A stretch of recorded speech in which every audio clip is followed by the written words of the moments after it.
Okie doke, let's go.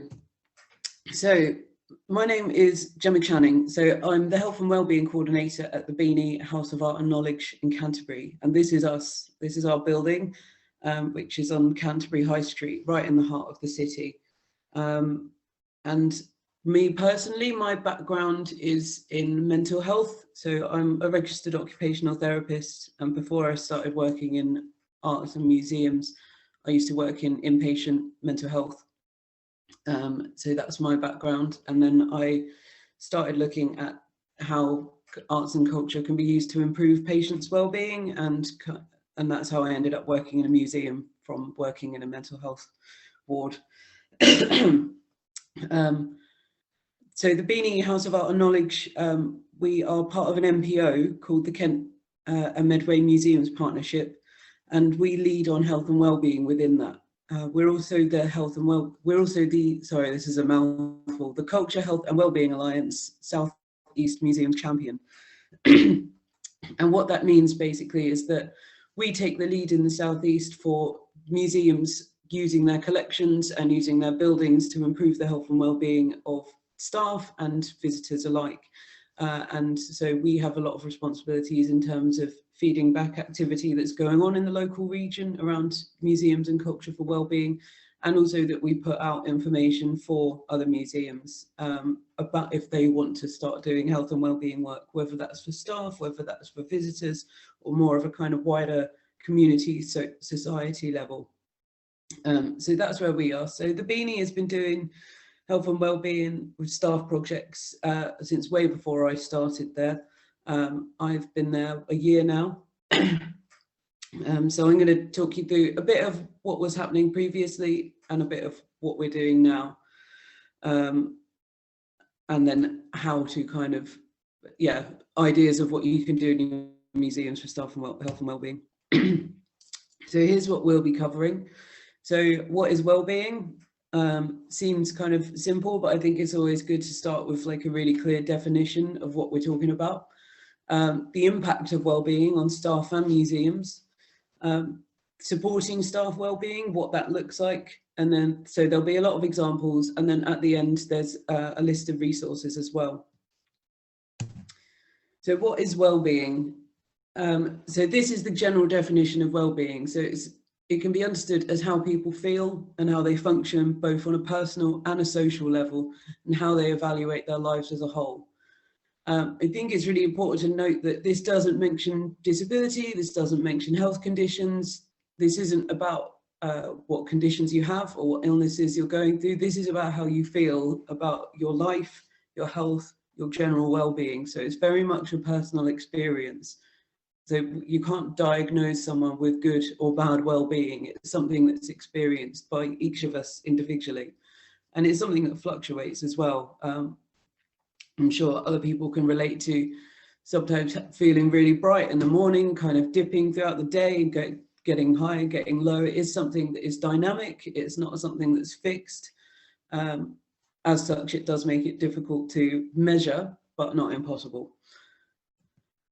And how does that relate to work? So what does well-being at work mean? So I've taken this remind because I feel like it really sums it up well. So research shows that feeling motivated and feeling that our workload is manageable and taking time to reflect are the three most consistently important factors for mental health and well-being in the workplace. Work is where we spend most of our time, 8 hours a day if we're lucky. Even when we're working from home, we still have a work environment. My work environment at the moment is the utility room with my laptop on top of the washing machine. That is a work environment. I still go to work every day, even though I'm in my house. And the same for you. So it's really important that we think about what that environment does, how it interacts with our well-being, and how that impacts our health, whether that be positively or negatively. So why is it important? So it feels very obvious why well-being should be important, although it's something that I do feel needs reiterating perhaps. First and foremost, because our staff are wonderful. So it's important that we have a consideration of our staff's health and well-being because we love them as people. we like them, and we want them to be healthy. And secondly, a healthy workforce is a prerequisite for sustainable development. If we want to run good organisations, if we want to be able to produce good work, then we need to be healthy. We need to have good well-being ourselves. And I've linked it into social well-being as well there. When people have poor well-being, when they have poor mental health, poor physical health, and struggle to get support with that, it impacts how they interact with the wider social circles around them, with the community around them. If we're preventing people from engaging in their community, then socially and the local community also misses out too. So it's an individual risk, which is that poor well-being at work is going to lead to reduced health and well-being, both mentally and physically, for that person. As an organisation, if our staff are not healthy, if they don't feel happy, if their well-being is poor, then we're going to have a loss of productivity, which unfortunately in sort of capitalist world is important, but also it's a loss of creativity as well. But museums are very creative spaces, so productivity isn't just about making money, it's about ideas, it's about producing work that others can learn from, it's about having visitors in. And the impact on the community as well. So loss of solidarity and equity, which in a nutshell is basically, as people's well-being decreases, they feel less connected to the community around them. They feel less able to participate in what's happening in the community because it feels less relevant to them. So we're going to do a very small bit on brain chemistry, neurochemistry. So I think it's really important to kind of understand where people are at the moment, where staff are at the moment. So when I first started doing staff health and wellbeing training was way back in March, when the pandemic had first sort of reared its head and we were in the first lockdown, and it was a very weird new situation. And basically, we're still in a very weird new situation now. Although the pandemic has been going on for 10 months, there's been so much change in terms of what people are able to do. And also there are some people that for them since March, nothing has changed. If you're clinically vulnerable, then you've been on lockdown since March anyway. So people are going through these different levels essentially of trauma. So the body is absorbing all this information, all this experience is being absorbed by your body. And it all gets processed by a tiny little part of your brain called the amygdala. And it's a tiny little bit of your brain.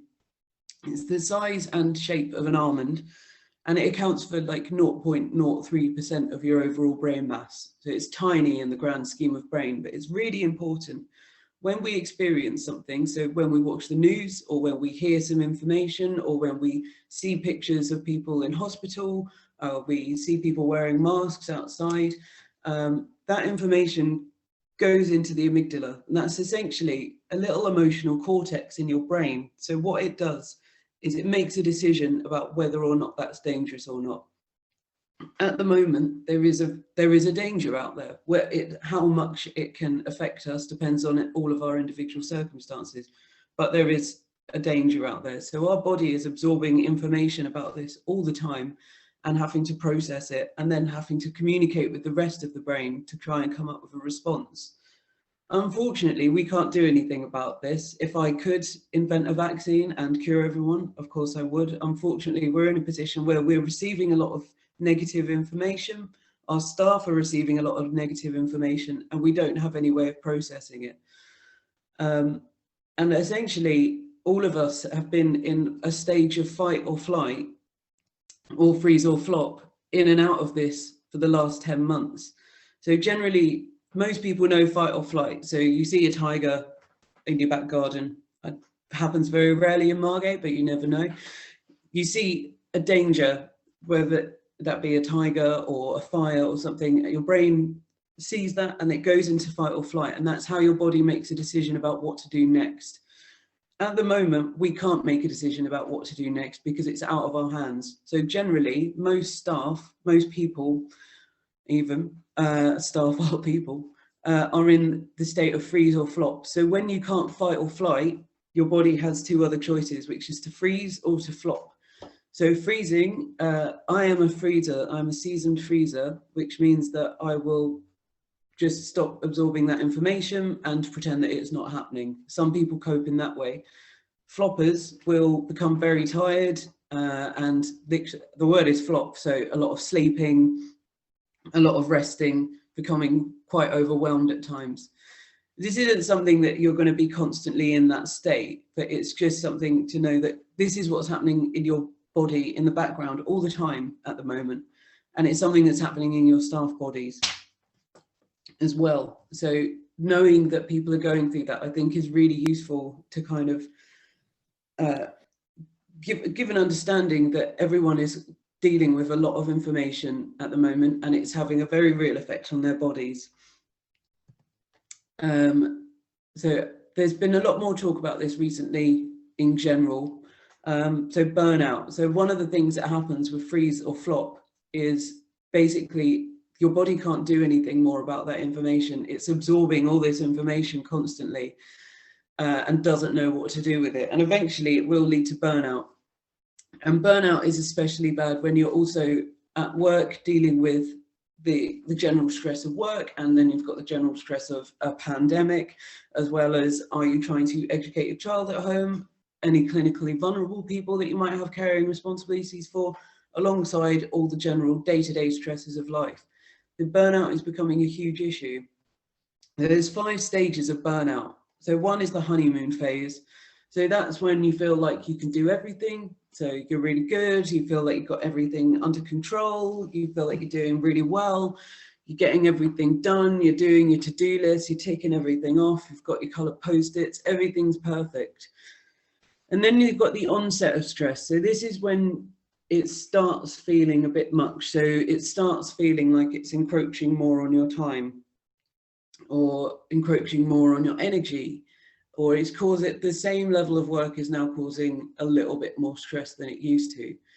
And that might be because of outside factors, caring responsibilities, your own health, your own worries, or it might be internal factors. So that might be if there's a restructure going on in your organization, or if someone's been furloughed and you've taken on more responsibility. There's the onset of that. And generally we can handle those kind of periods of stress. So like it happens in every job, in every industry around the world. There are periods where there's a lot more work than usual, and that's okay. However, if it gets to a state of chronic stress, then it starts feeling like it never ends. So rather than having a busy, stressful period, it then becomes my job is a stressful job. And that it's something that goes on long term. And this is probably where most people that are experiencing burnout have probably been in this chronic stress stage for quite a while now, because there's a lot of uncertainty around roles. A lot of people are working from home. Their work life has changed quite considerably. The tasks of their work have changed quite considerably.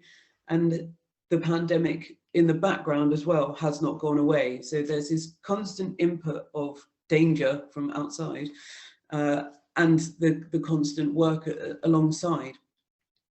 So it ends up being a long-term thing, which leads to burnout. So burnout is that point where your body says enough is enough, or your mind says enough is enough, or if you're lucky, someone around you says enough is enough, and you reach a point where you actually can't engage with your work in a productive way anymore, because the amount of stress that you have, the amount of stress that you're feeling about your work prevents you from being able to participate in it.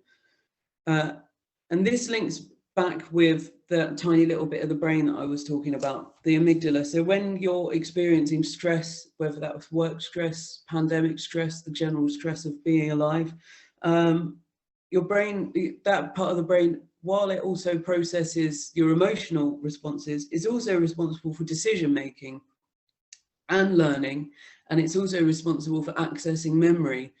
So if this tiny part of your brain is constantly feeling under pressure and firing out messages that there's a risk, there's a danger that needs to be dealt with, it can't deal with the other processes that it needs to do of learning, of retrieving memories, of storing memories, and of decision making. So you start to see then how the impact of stress can really start having an impact on every area of your life, including work. If you're constantly under stress and unable to make decisions, that's going to have a massive impact on how you're able to carry out your role, especially if you're in a decision-making role where you have to kind of make decisions a lot every day. And then, so once you're in this state of burnout, it might be that you recognize that and you get support and you come out of it. The fifth stage of burnout is that it's kind of a level of learned helplessness, in a way, in that you burnout becomes the norm. So feeling overwhelmed becomes the norm, and it becomes more entrenched and it becomes harder to deal with. So some of the signs of burnout. So everyone is different. Everyone's going to experience the world in different ways, and everyone's got different outside of work stresses. So everyone's going to express their burnout in very different ways. But I thought I'd give like a list of the various different ways that it can manifest, because it's good to look out for in staff that you work with. It's also good to look out for in yourself. I think it's really helpful to kind of never forget yourself in staff health and wellbeing, because you are also a member of staff and you are also highly important. So you need to be aware of your own wellbeing while you're taking care of other people. So some of the signs of burnout: so mood changes, anxiety, irritability, changes in work pattern. So that might be people that were previously very punctual have suddenly started becoming a little bit late, or people, you might notice people sending emails late at night or really early in the morning, which they didn't used to do before. And changes in the work produced. Is there a change in what they're making? Are they struggling to produce the amount of work that they used to, or is it different? Or are they struggling to be as creative, to make documents in a way that they didn't used to? Lack of motivation. This is a really big issue at the moment, not just in museums, but because of the uncertainty of what is happening. Lack of motivation is becoming a huge issue, because it's very hard to get motivated for something if you don't know it's going to happen. Increased physical illness. So we know there is a mind-body connection. What happens in your mind is mirrored in your body. If you feel terrible mentally, that will reflect in your body. And that can be with kind of inflammatory symptoms like painful joints. It can be things like tiredness, nausea, withdrawal. So some people will retreat when they're feeling burnt out, when they're feeling stressed, when they're feeling overwhelmed. Their response is to withdraw. So that might be people that used to come to like team social meetings on Zoom or something that have suddenly stopped coming, or people that don't contribute to the WhatsApp group as much anymore. Fatigue. So fatigue is a constant feeling of being tired. And that is essentially as a result of your brain constantly processing brand new information. So even if you're not physically doing anything, your brain is working overtime and you will feel tired. Appetite changes. So some people will eat more, some people will eat less, some people will eat different things, struggling to kind of stick to previous like healthy diets, or some people will seek solace in a bag of Maltesers, some people will reduce what they're eating. Sleep disturbance, and that can be sleeping too much and never feeling rested, or that can be difficulty falling asleep or waking up in the night, waking up early. And a change to your sleep routine as well. So if you previously sort of went to bed at 10, get up at 7 in the morning person, and you notice that the time that you're going to bed is gradually creeping later and later, and you're getting up in the day later and later, slowly becoming nocturnal. A loss of routine. So as I was talking about the sleep there, but also forgetting to eat, struggling to keep kind of your work contained into a certain set of hours or within days, checking your emails at the weekend, disengaging from hobbies. So not doing the things that you like doing, which is very difficult at the moment in a lockdown anyway, but reading and all these things that we do indoors to keep ourselves busy, you might notice yourself not doing that so much. Personal neglect, it can get to the point where people will stop washing, stop looking after themselves, stop eating, and just neglect their physical needs. Headaches and heart palpitations. So I don't want to be like a doom merchant. It's very unlikely that someone will experience all of these unless they're highly unlucky or very unwell without any support. It's just more to kind of demonstrate how far-reaching this burnout and this stress can be in people's lives. It's not just a case of like replying to a few emails a little bit late. It's actually, it can interrupt people's entire lives, socially, physically, and mentally. So working from home and well-being. So I've kind of touched on this a bit already. As far as I'm aware, most people in museums and in arts are working from home at the moment in the Southeast. I do hope so, because we're in a lockdown. And that has positive impacts and that has negative impacts as well. So there are positive impacts of working from home on health and well-being. So less of a commute, fantastic, means that you get more time.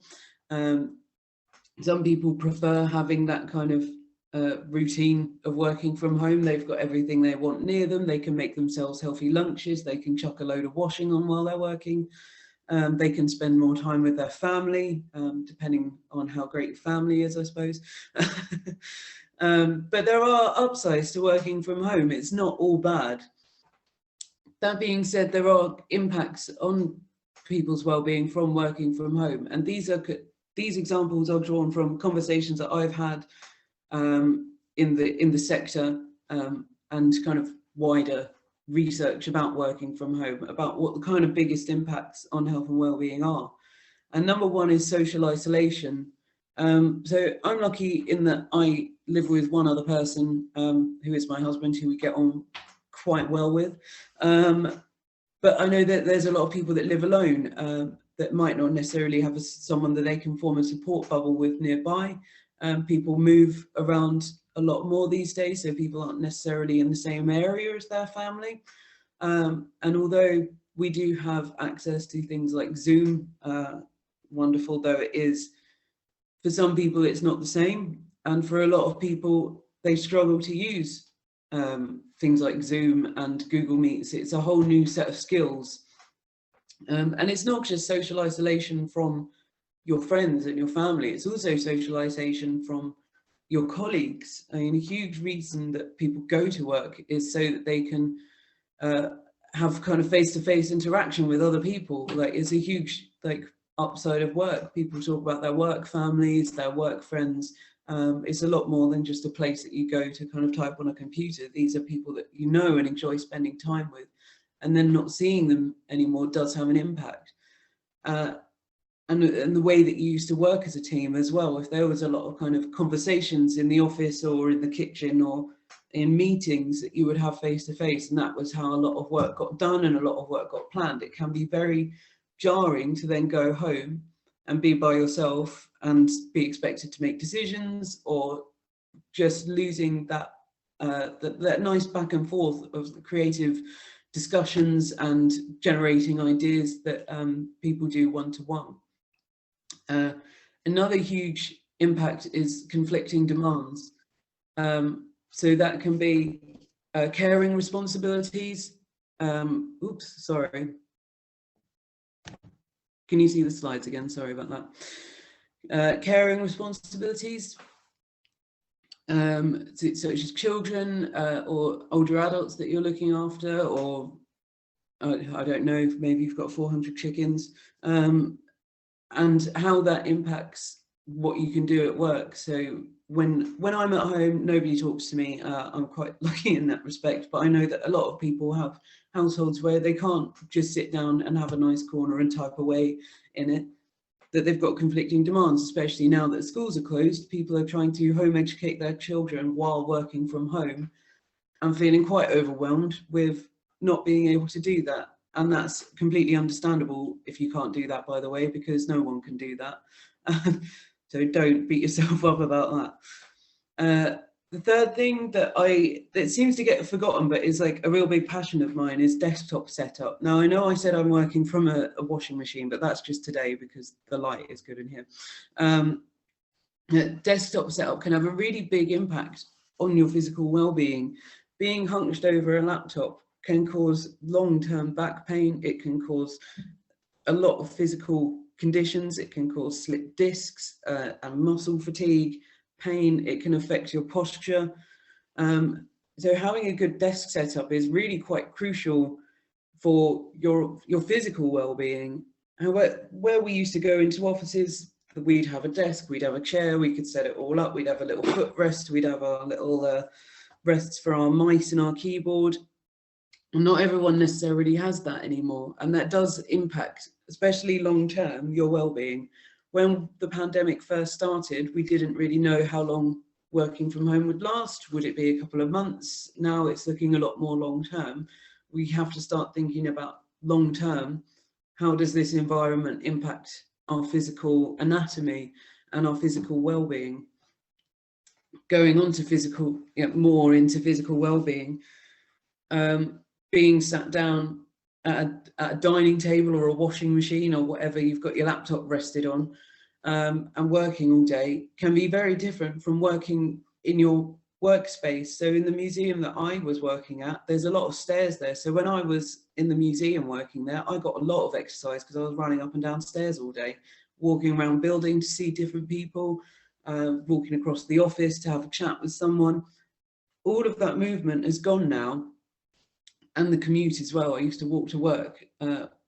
So all of that movement is gone now, and all of that movement has gone for a lot of people. So that's going to impact how you're feeling physically. It's going to impact the level of pain you experience. It's going to impact your comfort, your weight. Is also going to impact how you feel, because as I said, our physical well-being and our mental well-being, these aren't two separate things.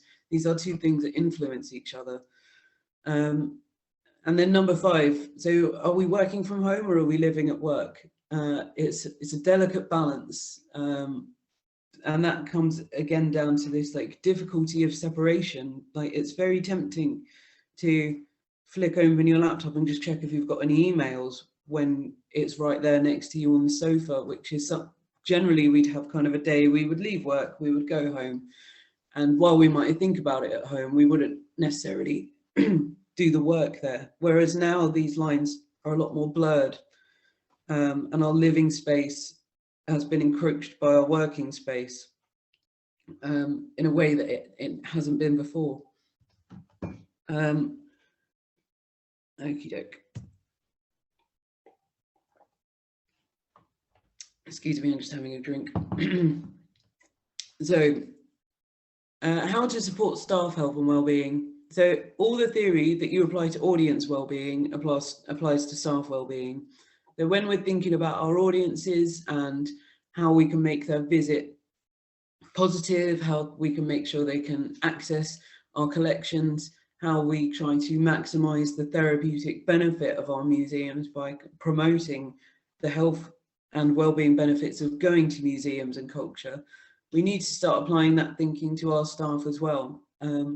Because if we really want to be inclusive, accessible, and promoting well-being, that needs to start within the organisation. It's not something we can do outside and not replicate inside, because it won't work. And there won't be that kind of cohesion that you need between your values. If your value is to improve health and well-being, that should apply to your staff too. So understand what the workforce is experiencing. So I've kind of touched on that today about this kind of fight or flight and the fact that there's nothing we can do about it.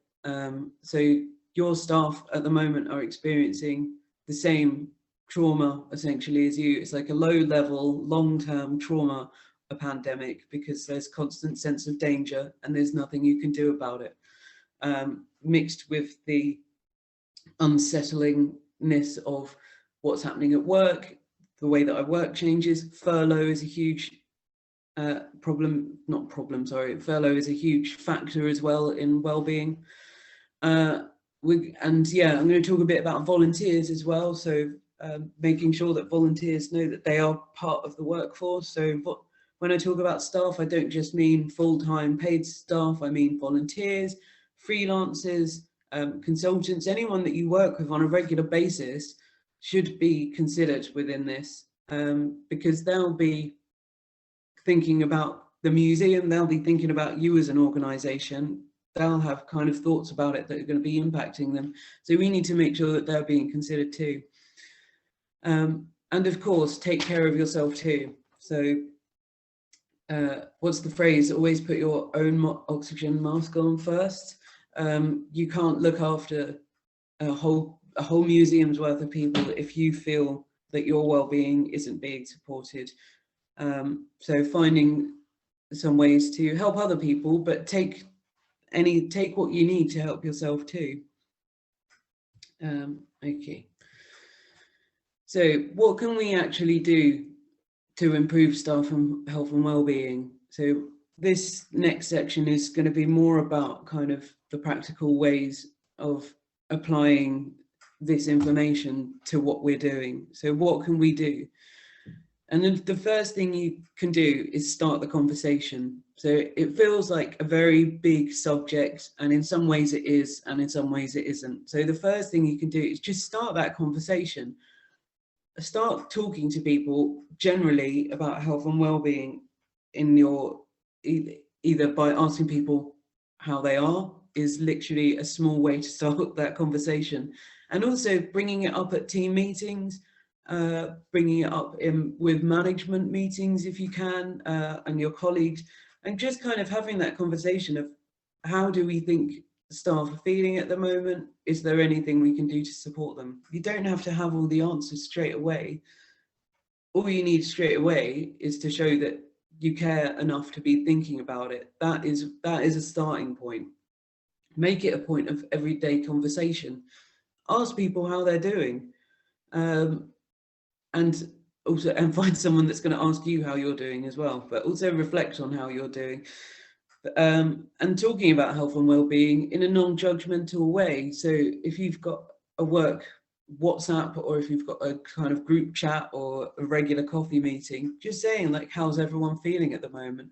And sharing how you feel can be a really welcoming, gentle way to let people know that they're allowed to talk about their well-being too. I mean, I come from a background in mental health where people spoke about their feelings a lot, and I guess in this kind of sector, it's not so easily spoken about. But there's nothing scary about saying like, yeah, no, I'm good, I'm having a good day, I'm just a bit tired, or yeah, I'm a bit down today because I wish I could go out. That doesn't mean you're having therapy. It doesn't mean like you're admitting that anything is wrong with your work or anything. It's just letting people know that we've all got our own struggles, whether they be big or small, and it creates an environment where other people feel safe to share their feelings. Like I said, we don't want to, we're not therapists, we're not here to kind of delve deeply into someone's psyche, but asking someone if they're okay and genuinely wanting to know what the response is just a really good way of supporting someone's well-being. Most people just want to be heard. So if you show that you're listening to them, that in itself can go a long way to improving someone's well-being, because they feel like they work somewhere where people actually genuinely care how they feel. So don't be shy next time someone asks you how you are to give an honest response, because I think you'll find that most people they'll love the opportunity to share whatever they're going through too. And trial and error as well. Not everything is going to work with every team, not everything is going to work every day, some things just won't work, and that's fine. There is no one size fits all. I wish there was. If there was a book I could write and send it to every museum, I would, but that's not going to work. It's trial and error, because your teams are as individual as the people that make them up. So trying things out, if they don't work, that's fine. You've learned something. You've learned what they don't like, and then move on and trying different things. And I really recommend doing that as a team, rather than necessarily assigning one person to be in charge of staff health and well-being. That you try and make it a team conversation. and part of the culture of your workplace. So when things aren't going well, ask people what they think would be helpful. I like generally in life, if you're not sure what a group of people want, I think the best way to find out is to ask them. And it makes it a lot more of a collaborative effort, and it kind of collapses that hierarchy of like managers and front of house, or however it's structured in your organization. It makes it a lot more of an equal conversation. So some practical kind of examples of things that you can do to kind of combat these stresses on people, on staff's well-being at the moment. So we spoke a lot about social isolation earlier. I spoke a lot about it. And one way of kind of combating this is online gatherings and projects. So a really good example of this is online virtual coffee mornings. So there's lots of these around at the moment. So we do one at the Beanie, just as a staff kind of coffee afternoon. Every Thursday we have a coffee afternoon and talk about anything that's not work, about DIY, cats, whatever we fancy talking about that afternoon. There's also some kind of wider sector ones. So there's things like museum hour, and there's a few others that I now can't remember, but there's a lot of like sector-wide virtual coffee mornings, and South East Museums Development, I know do coffee mornings, where you can chat with other people, and there might be a general topic, or it might be more of a social thing, and it's done on Zoom, but it's just an opportunity to talk to different people or to talk about different things. So chat rooms are another thing. So if you use Google, there's the opportunity to create little chat rooms, where it's basically like a where you can kind of talk to each other. So this is something we do at the Beanie, and it's kind of inbuilt into the software. So I suppose we can't really take credit for it as a staff health and wellbeing thing.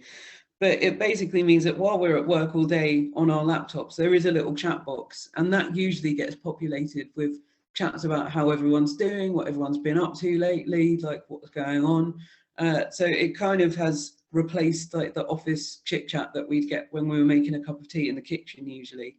It's just replicating those moments. WhatsApp groups, or any other kind of communication tool that you want to use. It's just a nice way of staying in touch, and sharing photos, letting each other know what you've been up to. Generally, I've found that even if it's a work-based WhatsApp group, there'll tend to be some general kind of chit-chat in it as well. And all those things basically kind of replicate the small talk that we didn't realise was actually quite important until we all got sent home to work in our houses away from each other. I don't think we all realised how important those little kind of chats of like, how are you? Yeah, no, I'm all right. What did you get up to at the weekend? How important those conversations can be. So finding a way that works for your group and for your staff and volunteers, that just kind of replicates that general chit chat. Things like online quizzes, we love a quiz. I sort of fall in and out of love with them, depending on how many I've done in the previous month. But it's just, again, it gives people a non-work focus where they can come together online and do something together that's not work focused, and it generates a lot of discussion about kind of what people have been up to, how they're feeling, what they're going to do this weekend, and how you want to kind of recreate those is up to you. So you might want to do after work drinks or creative activities. I was talking to someone on Twitter last week who wants to do like creative activities. You could do things like doing a painting class together. Photo competitions is one that we do at our museum. So we have like a monthly theme and we all upload photos to it. So this month's theme is like something that you're proud of. So people kind of have a chance to upload something personal. It can be, and they can be as in-depth personally as they want to. It generates a nice conversation and it keeps everyone in the loop, whether they're kind of furloughed, if they're volunteers, if they're at work full time. It just kind of keeps that little team momentum going, and you kind of see photos of people and you're like, oh yeah, I wonder how they're getting on. I haven't seen them for a while. Recipes are great as well. So family recipes, any recipe, cake recipe, any kind of way that you want to encourage people to share a little part of themselves that's not necessarily their work persona, creates a really nice opportunity for people to learn from each other, and it creates these opportunities for people to chat about things that aren't work. Like I said, most people just want to be heard. Like, a lot of mental unrest and not having mental well-being comes from not being able to feel like you can talk about what's bothering you.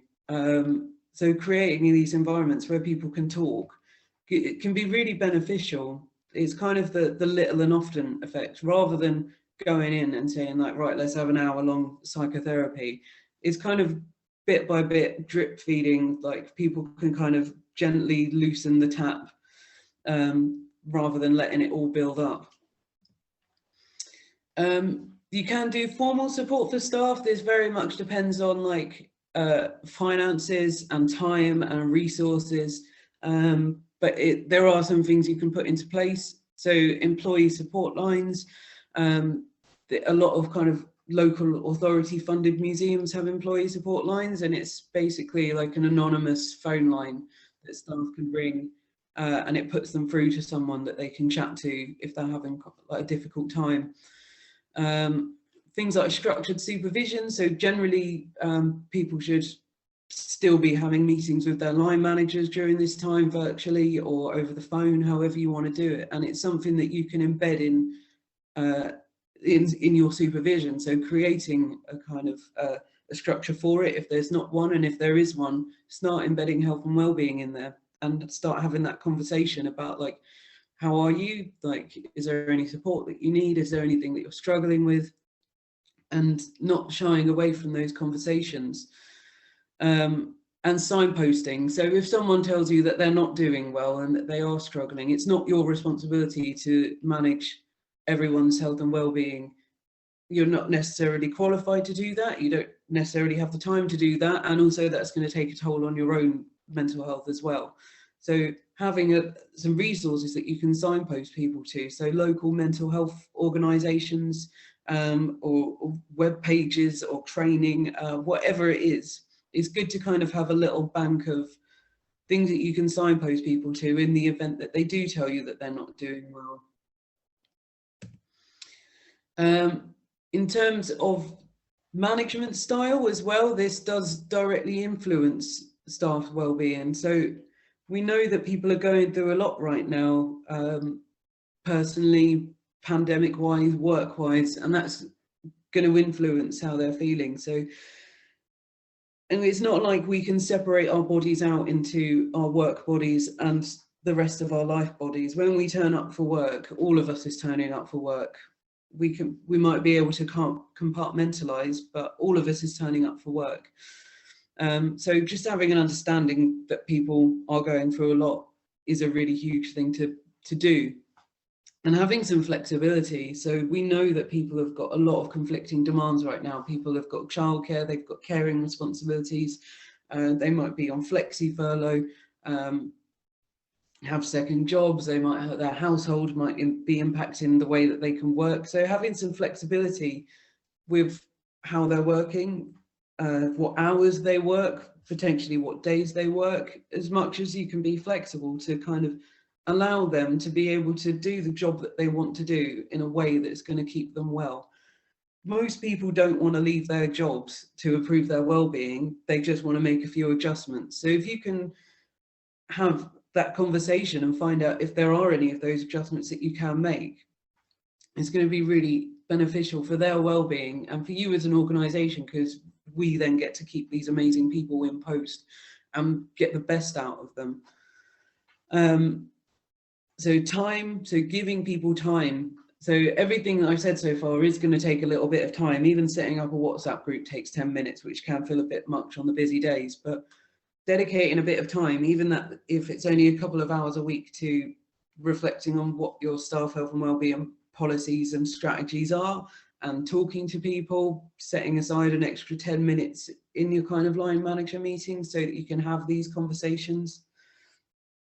Just be aware that it will take a bit of time. But as it becomes more and more embedded in what you do, it becomes a lot more natural, so it takes less time. It's the general setting it up and getting it going that takes time, but once it's embedded and everyone's doing it. And training as well, so you can look at training to support yourself, your team, and it depends very much on your organisation as it is, on your team as people, what then will get the best out of. So there's training such as mental health first aid training that can be really good for kind of spotting the signs and symptoms of like mental illnesses and ways of supporting them. Or you might find it more beneficial actually to ask your staff to also attend some training on kind of supporting their own mental well-being. It depends on what your organisation needs and what your staff needs. And that's why, again, it's really useful to always be in conversation with the whole team to find out what is going on, because then you know whatever you're putting in place is actually relevant. If you're going to be putting time and resources into ways of improving staff health and well-being, you want to know that it's being put in the right place. So have that conversation with people. So other examples of practice, so as I said, get everyone involved. So one way of doing this is to kind of spread out those responsibilities. So if you want to have a photo competition, put someone in charge of that. If you've got people that are redeployed, they might really enjoy being responsible for kind of a project at the moment. Volunteers are a great resource. There's a lot of stuff they can do, even though the museums are closed. They've got a lot of skills and would love to get involved in doing staff health and wellbeing stuff. So maybe they could be the ones that set up the photo competition, or maybe they can be the ones that make the quiz for once a month, or maybe they can kind of send a recipe out once a month. Whatever it is, getting everyone involved on it. It takes a lot of the heat off you if you feel like you're responsible for like 50 people's mental health and well-being. That's quite a big responsibility, and is going to weigh down heavily on everyone. So take some of the load off, spread it out. This is like a group project all the way. You cannot do it by yourself. And keep that conversation going. So it's a two-way street. It's not management saying, hi, we've come in and we're going to improve your well-being and this is how we're going to do it. It's a dynamic conversation. It's an equal conversation of like, what do you need? What can we deliver? What do we need? What can we get to support us?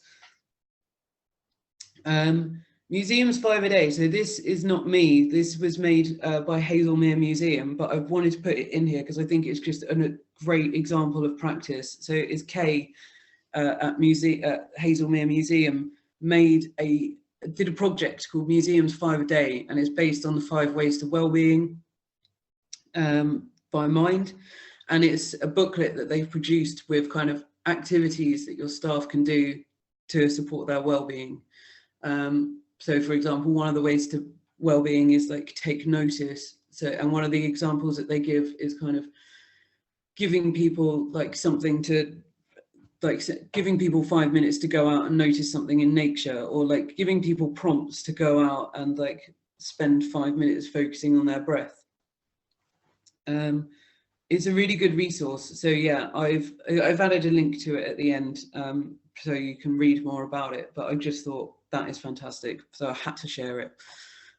Walking meetings, obviously there's a lot of restrictions at the moment with meeting people.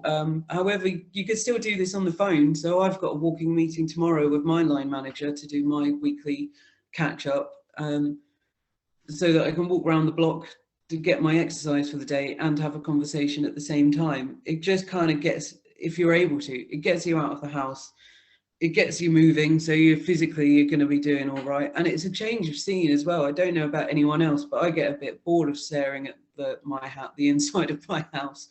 So to be able to have a conversation with someone outdoors is amazing. And it depends on what the guidelines and the legislation is at the time. But hopefully, as lockdown kind of relaxes, it will do one day. There will come a point where we can see people face to face again. it might be that you want to do team meetings outside, or you want to do walking meetings face to face. You want to meet people from other organisations face to face, especially if we're allowed to meet in groups before museums are allowed to open. It can be really useful. I mean, in the summer when the rules were relaxed, we had a couple of meetups in a park that's very close to our museum. So we all got our coffees and sat in a socially distanced circle 2 meters apart. But it was so nice to actually be able to see people face to face and have a conversation face to face, where you can be a bit more off the cuff and a bit more kind of responsive to people. So yeah, just think about how you can use your meetings, if there's a way that you can do them in another place, even if it's going and standing in the garden. Being in nature, being outside is clinically proven to be good for us. I haven't supplied a reference for that, but I will if you want it.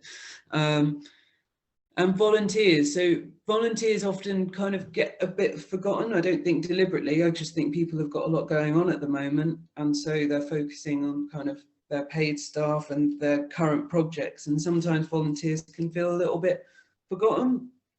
So as I said earlier, always volunteers are part of the workforce. They're part of our staff. Just because they don't get paid, or because they get paid in a different way, doesn't mean that they're not important to us. And we want to look after them. A lot of them have got some fantastic skills, fantastic expertise, and we can use that even when we're in lockdown. So a huge impact on volunteers' health and well-being has been feeling like they don't have kind of a role. A lot of volunteers do it because they feel like they've got something to offer, and they get a lot of fulfillment out of doing it, and they feel like they've got something to contribute to, and they feel proud of what they're doing. And if you take that away from someone, it's going to affect how they feel.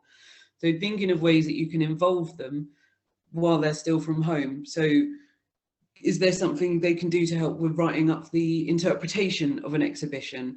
One of our volunteers made a timeline for one of our exhibitions, so he did research for it and did a lot of work with our learning team about it. What is there that, can they be uploading photos, or have they got any ideas for the digital program? They know the collections, they know the museums, some of them know the audiences. Get their ideas and find out in what way they want to participate and how they can participate.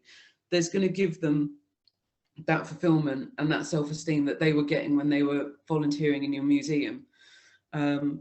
I mean, volunteers are great, they give us a lot, and I think it's really important that we repay them by making sure that we give back as much as they give to us. Volunteers are a very precious commodity.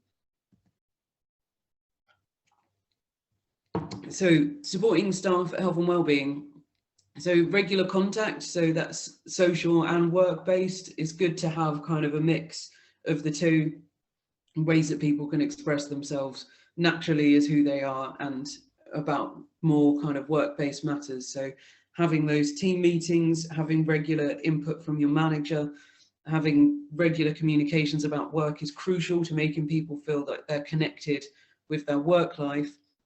But also replicating those kind of water cooler moments and those chit chat moments with a WhatsApp group or a chat room or a quiz, whatever works for your team. And I'm sure they'll have loads of ideas as well.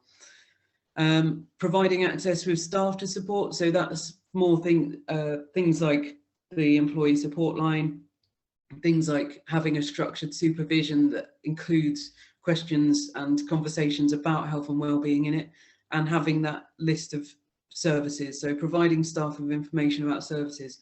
Get a signposting list. It can be one side of A4 with just some internet links on it, but something so that if someone does come to you, you know where to signpost them to. Because as much as we do care about staff health and well-being, what I don't want to do is make people believe that they now are responsible for the well-being of everyone that they come across, because that's not the case. It's just about listening to people and then knowing where to signpost someone when things aren't going as well.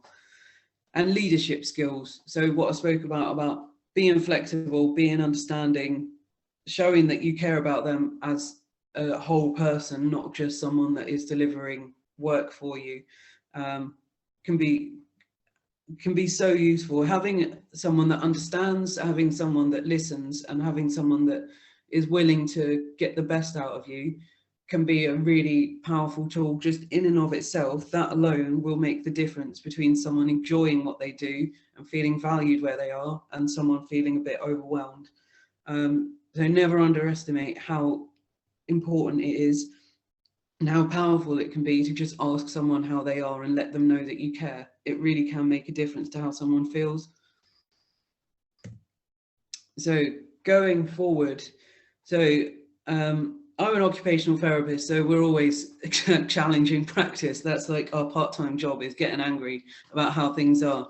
But I really think that, like, you know, the last year has been very challenging for people. There's been a lot of change, not all of it for the better, but I do think there's a lot that we can learn about this. So when I talk about challenging established practices, what I mean is, what can we take that we've learned from this period and take it forward for the benefit of everyone? And I think staff health and wellbeing has become a lot more at the forefront of people's minds, and I'd like to keep it there. And I'd like to see it embedded a lot more in museums, in funding, in training, on a national level, in every sector. I really think it needs to start being a conversation that we have, that staff aren't just numbers that come in and process and do work and go home.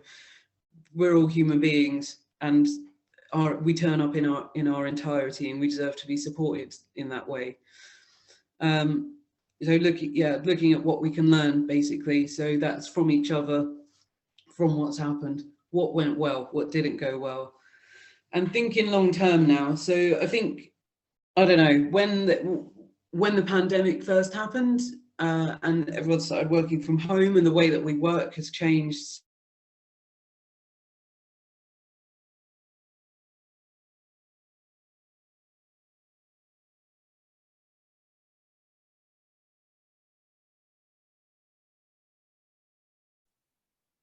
Just to let everybody else know, I also can't hear Gemma yet, so I'm just going to see if she's still in Going to be a shift in working from home more often. So thinking, how are you going to support people if this becomes your normal way of practice? And if it's not going to become your normal way of practice, how are you going to support people in that transition?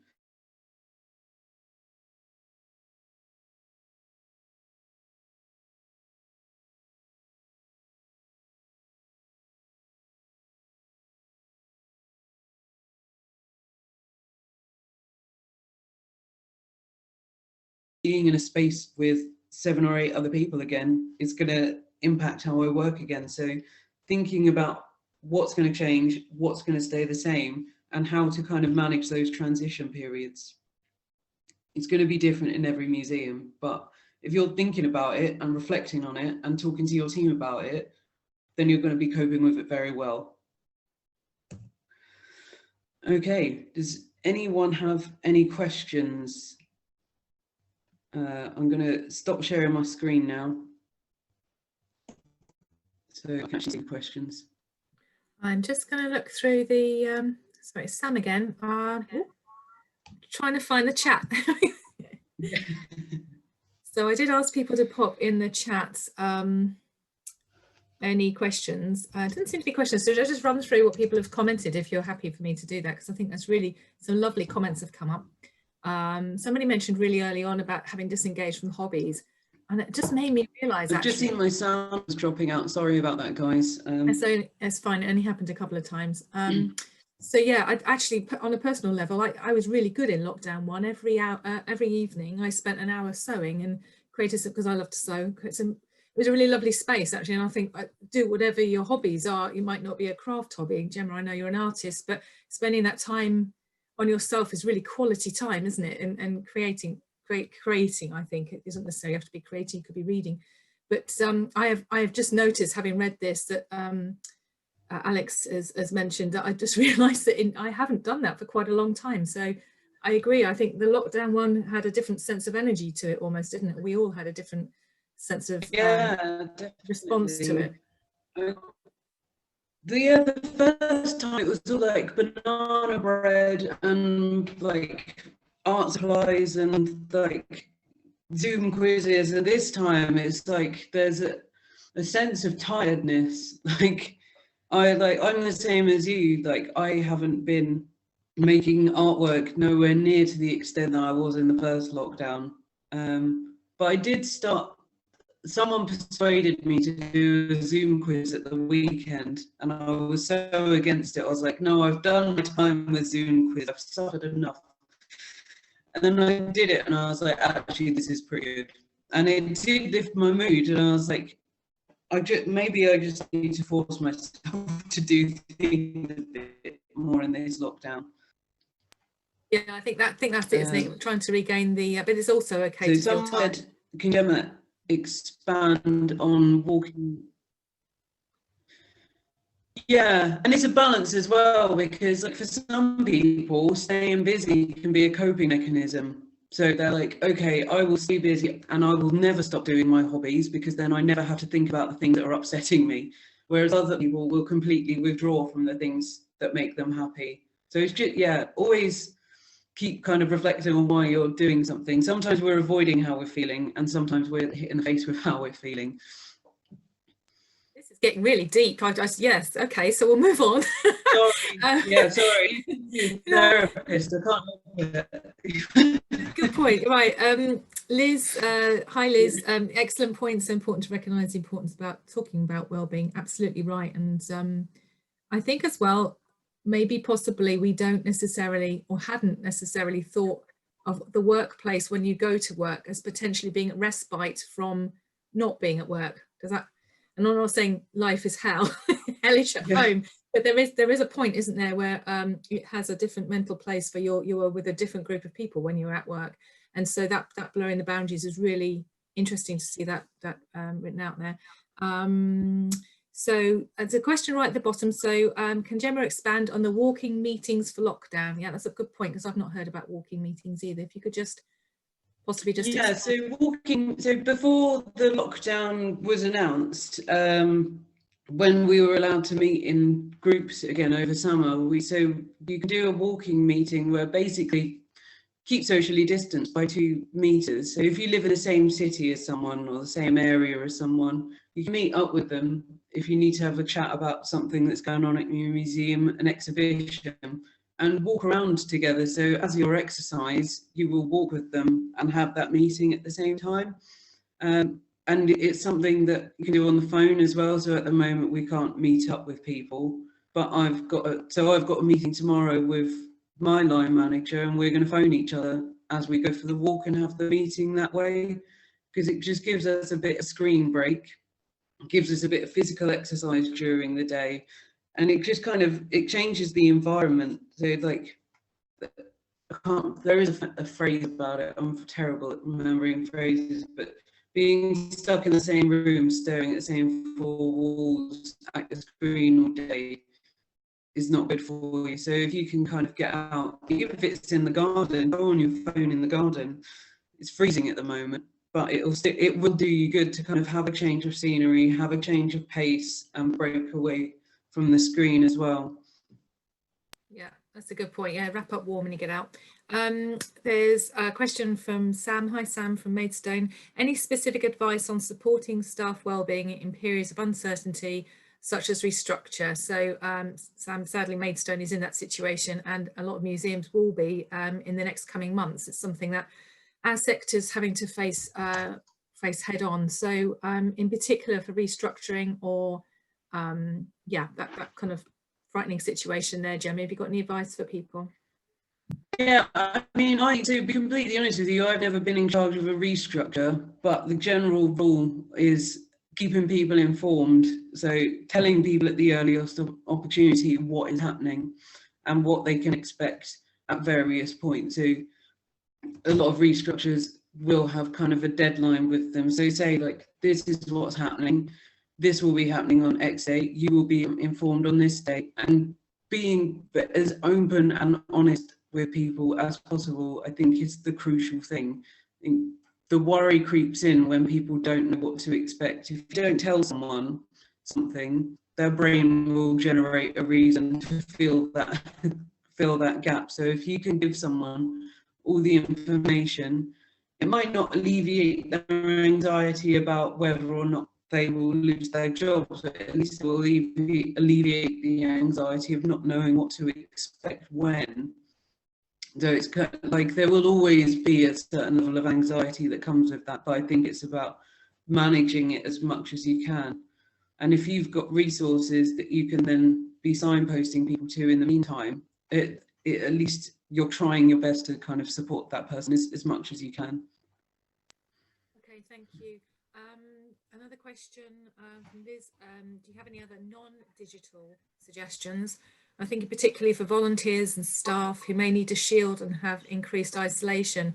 And again, we've got a lot of independent museums, volunteer-run museums in Kent and Medway. So this has been a massive impact on our smaller museums, some of them are solely run by people who've been shielding and isolating. So it's a tricky one. So non-digital suggestions, perhaps for people, I guess maybe she's hinting at people who might not be as comfortable or set up even at home for digital interaction.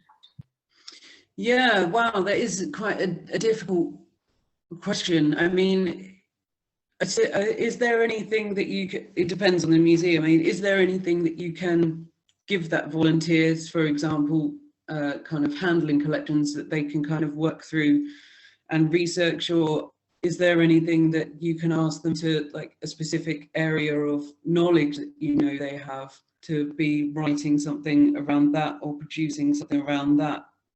I think if they're very like non-digital and they can't get into the museum, then it's generally needs to be like planning and ideas based stuff that they can get involved in.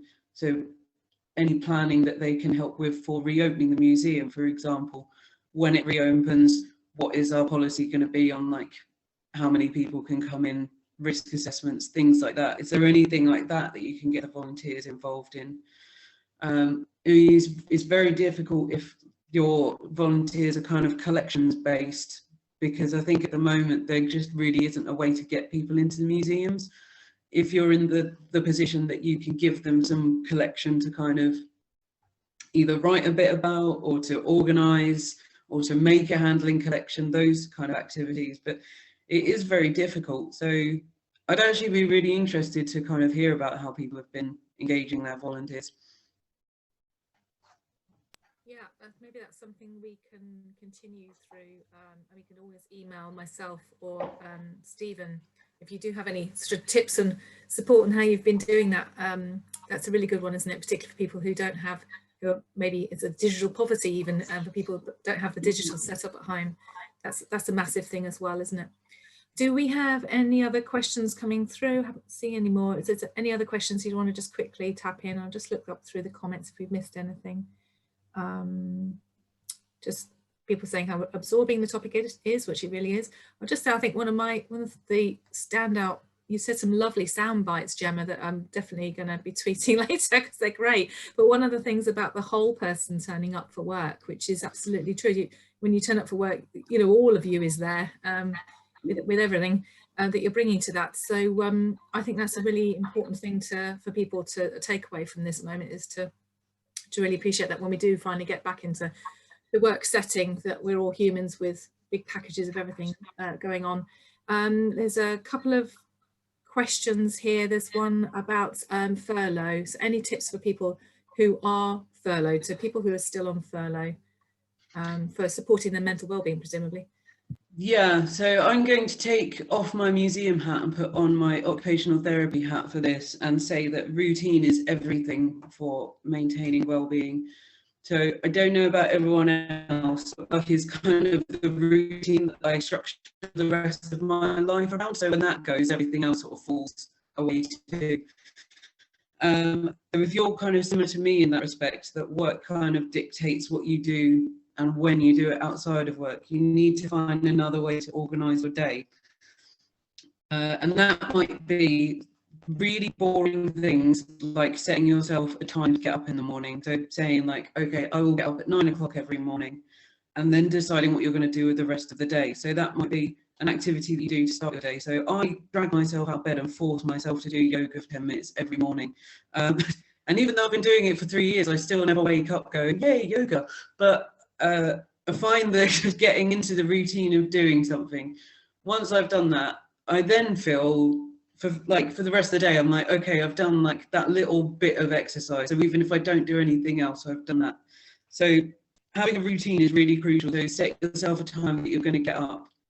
I mean, relax a bit if you can in furlough. You don't have to get up at 7 o'clock in the morning every day, but get up and keep that routine.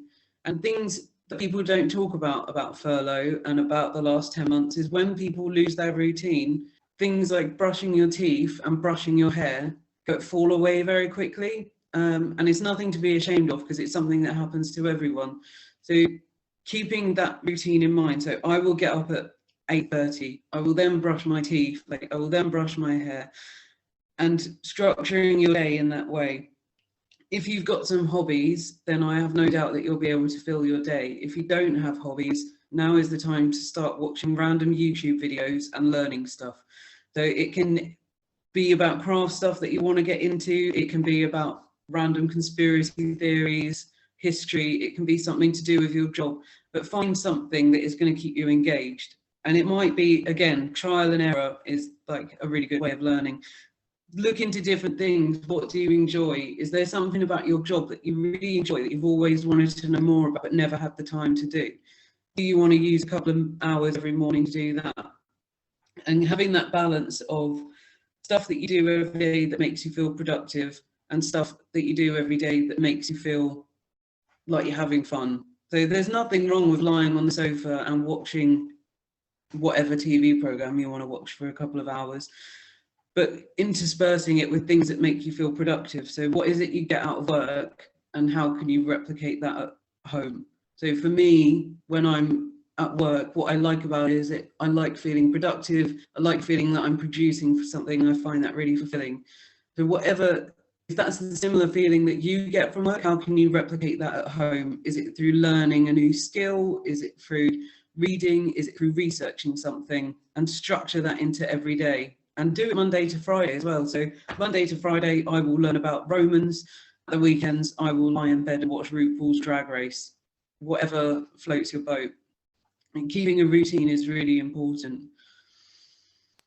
That's brilliant, thank you. I also just want to say, for those of you who are Facebook users, Tamsin Russell from the Museums Association has a support page. I think it is actually through the Museum Association Facebook page, specifically for people on furlough. So and they have like private chat support groups, and there is also a group for people not on furlough who are juggling things, particularly like homeschooling and all the rest of it. So it's possibly one of those issues that's going to be running along for quite a time, even when people do go back, isn't it? For you know, the grass is always greener. I can imagine that being very much like it's both sides of the story for people who've been furloughed and not furloughed, and we need to appreciate it's been difficult for both sets of people. I can't see that we've got any other questions apart from Liz has kindly shared a link for a resource that we will make sure that is in the links that we're also going to be sharing after the event. Gemma, have you got anything else you would like to add before are we nearly there to finish? Yeah, no, that's it from me. Just look after yourself as much as you want to look after other people. Be kind to yourself because there's only one of you. That's brilliant. Thank you so much. And thanks everybody else for attending. Like I say, if there are other questions that you've got following this, I think this is a lot of food for thought that's come out from today. Please do look after yourselves. And as Gemma quite clearly said as well, put your own oxygen mask on first. Look after yourselves well, and then you can look after your teams and your colleagues well as well and support them to do the same. It's been a really useful session. I hope you've all found it useful. Just to remind you, the recording of this session will be on our website with the slides that Gemma has shared, and also a list of really useful links as well. And I'll make sure that Liz's link is on there too. So thanks ever so much. Stay safe, everyone. We'll be out of this soon. Take care. Bye.